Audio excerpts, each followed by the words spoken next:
Welcome, sports fans.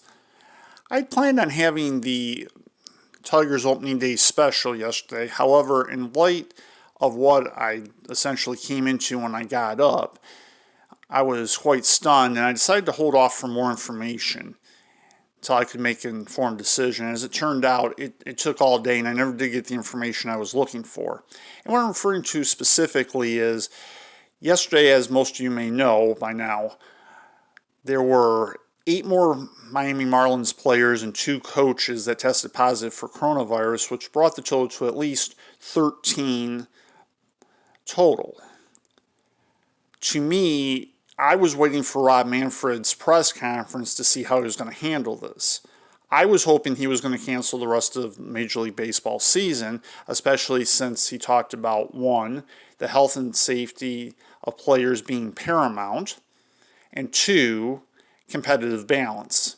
And to me, when 30% of a team gets wiped out, essentially in one weekend, I question the competitive balance of that. The only reason I'm on the air right now is because I've just found out in the last 15 minutes that 4 more Miami Marlins players have tested positive. And notwithstanding, we don't even know the Phillies test results yet, and those were supposed to be known theoretically at 11 o'clock last night. And maybe they are, but they're not known publicly.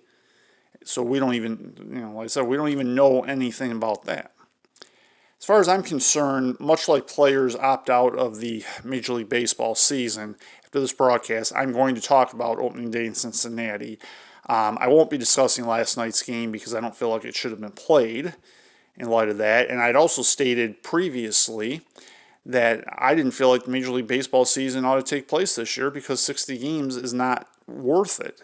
If they couldn't play at least 81, why bother doing it at all? And I think we're seeing signs now with the problems Major League Baseball is having, to be sure. So some of you may be asking, what does any of this have to do with the Tigers? Well, to me, this affects all of baseball.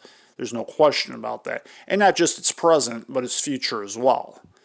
So that's why I wanted to share that with you, and hopefully all of you will understand, why I won't be talking about the Detroit Tigers the rest of 2020, unless there's something really noteworthy that, would be worth mentioning. I'm not looking to stick it to the Tigers. I just don't want to condone what Rob Manfred has done, and I don't.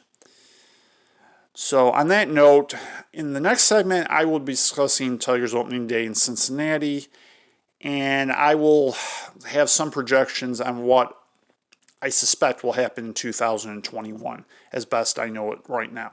Stay tuned on this Major League Baseball Detroit Tigers special on Ed's Sports Channel.